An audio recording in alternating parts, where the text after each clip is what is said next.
Hi guys, this is Shukanta Ghosh and I'm from the Sure Solution, and today's topic is the What is Tragedy by Aristotle. And the last day I have discussed about the theory of imitation, and where I have mentioned that why Plato rejected the poetry and the poets from his ideal republic, and Aristotle supported poetry and the poets. Now in the 6th chapter of Poetics, Aristotle mentioned what is tragedy. When he was discussing about tragedy, he mentioned that tragedy is the highest kind of poetry. In tragedy, in the definition of tragedy, he said that the imitation of an action, serious, complete, and of a certain magnitude, in a language, beautiful in different part, with a different kinds of embellishment through actions and not narrations, and through the senses of pity and fear, bringing about catharsis of these or such like emotions. Here in tragedy, he has mentioned the 4 things. What is the objects? Object is the action, the manner is the direct representation, and the medium is the language, and the purpose is the purgation of pity and fear. So 4 things: first one object, second one manner, third one medium, and fourth one purpose. And for when he is discussing about that tragedy, he mentioned 4 aspects of tragedy.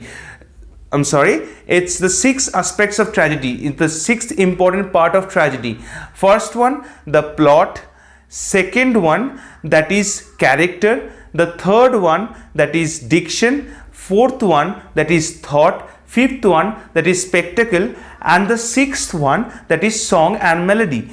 When he is talking about plot, before going into plot, I would like to add 2 things more, about character, and when he is talking about these 6 aspects of tragedy, he mentioned that character and thought, these 2 things as the object of representation, characters and thought as the object of representation, and that diction and song as that means of representation.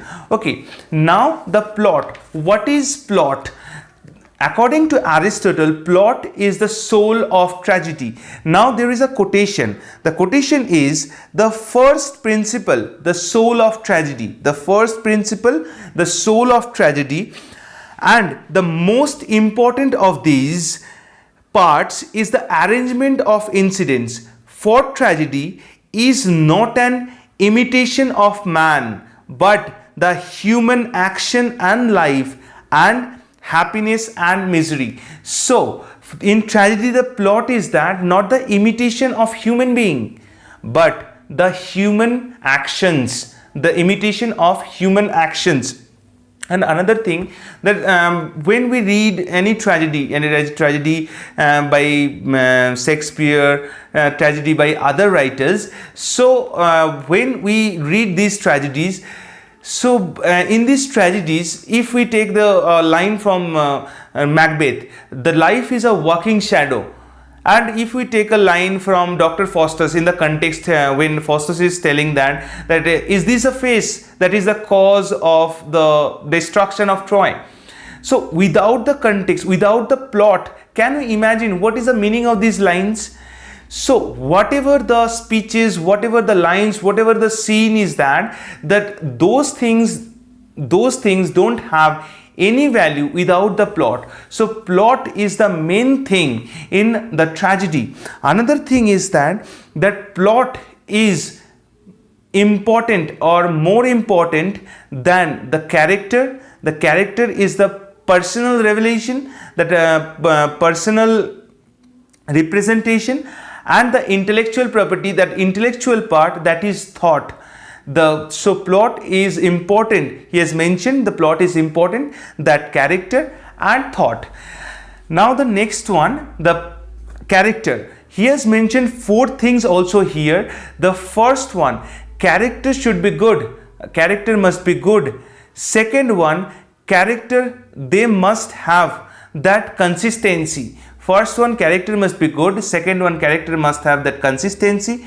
Third one, character must be appropriate. Character must be appropriate, and the character must be lifelike. So whenever the character is whatever a dramatist is presenting a character, the character should be the real lifelike, that the real character from our surroundings.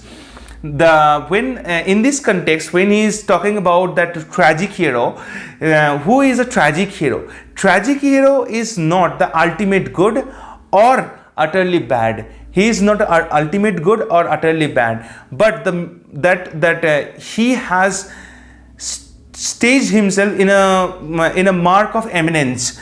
So in that position, why his fall is inevitable, not just because of his wickedness. Not just because of his wickedness he falls from his the mark of eminence, but it is the wrong decision that is known as hamartia, where what he has mentioned, that is known as the wrong decision, hamartia. The next thing is that diction. Diction is about the language. Why the language is important? See, he has mentioned that the language of verse and the everyday language. In this regard, he has mentioned that 5 kind of language.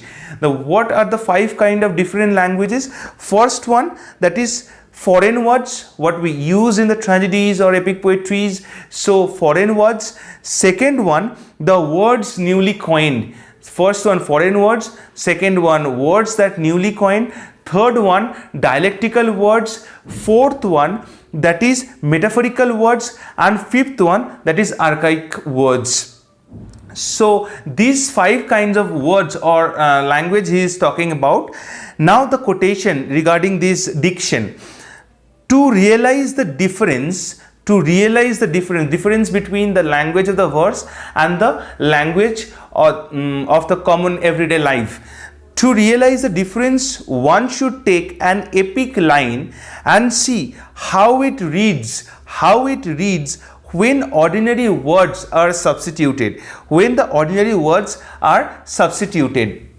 So there is a completely difference between the language of the poetry and the language of everyday. So the next one is that thought.